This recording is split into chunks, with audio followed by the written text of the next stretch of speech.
Hey everybody, welcome to Courtside. I'm Scott Mitchell, head tennis professional here at Charlotte Country Club. Today we're going to talk about the flat lob.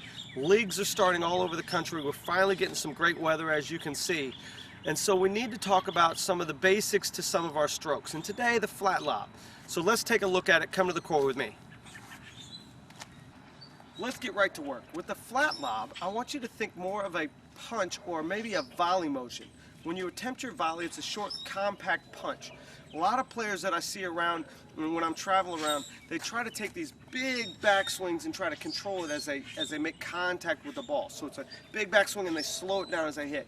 They get a lot of juice on the ball. The ball may go 20 feet in the air, but there's very little control on it.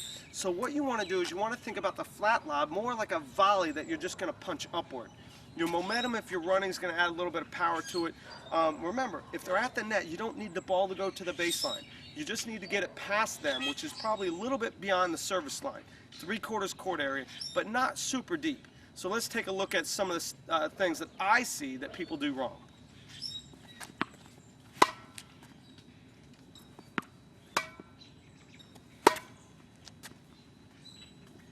Those are some of the options that I see with people trying to attempt their swing.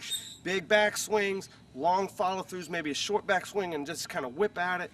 A lot of stuff that's just not under control. So now let's take a look at what it's supposed to look like when you hit them.